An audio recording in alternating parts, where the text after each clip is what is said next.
নমস্কার দর্শক বন্ধুরা, লক্ষ্মীর পঞ্চব্যঞ্জনে আপনাদের সবাইকে স্বাগত জানাই। আশা করি আপনারা সবাই ভালো আছেন, আমিও ভালো আছি।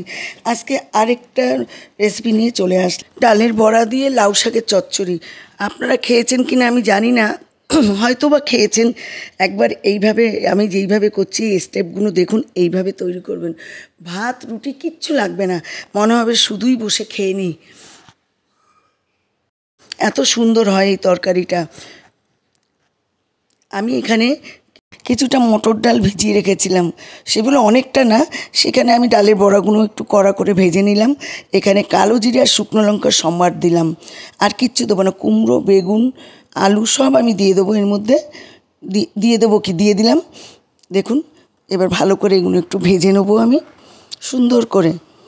ভিডিওটা টেনে দেখবেন না, অনুরোধ রইল পুরো ভিডিওটা দেখবেন।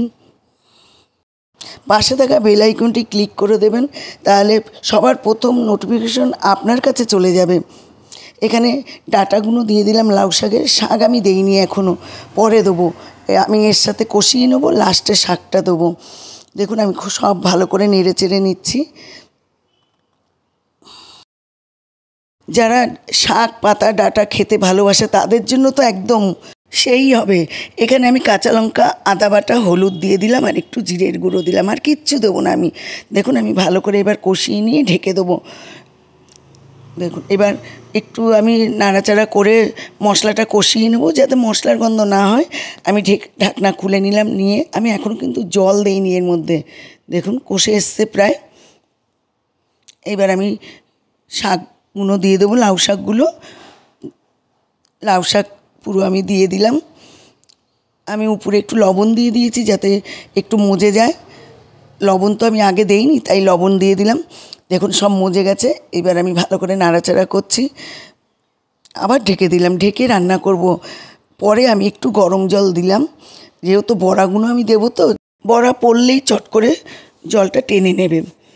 বেশি জল থাকবে না, তবে একটু মাখো মাখো আমি করব। এই তরকারিটা একটু মাখো মাখো ভালো লাগে, একদম শুকনো ভালো লাগে না। আমার তো ভীষণ প্রিয় এই তরকারিটা। আপনারা কারা কারা খেতে ভালোবাসেন এরকম তরকারি, আমাকে একটু কমেন্ট বক্সে জানাবেন। প্রায় হয়ে এসেছে, আর একটু জলটা শুকালেই আমি নামিয়ে নেব। দেখুন এইবার আমি আর ঢাকবো না, আমি এবার খুলেই রান্নাটা করব। দেখুন জল একটুখানি দিয়েছি, অথচ অনেকটা জল বেরিয়ে গেছে। তবে এটাকে আমি একটু ঘাটা ঘাটা করে নামিয়ে নিলাম। দেখুন আমি এবার সার্ভ করে দিচ্ছি। কত সুন্দর হয়েছে দেখতে, আশা করি খেতেও ভালো লাগবে। ভিডিওটা ভালো লাগলে লাইক, কমেন্ট, শেয়ার করে দেওয়ার অনুরোধ রইল। আমার চ্যানেলে নতুন সদস্য হলে চ্যানেলটি অবশ্যই সাবস্ক্রাইব করে পাশে থাকবেন। ভালো থাকবেন, সুস্থ থাকবেন। নমস্কার।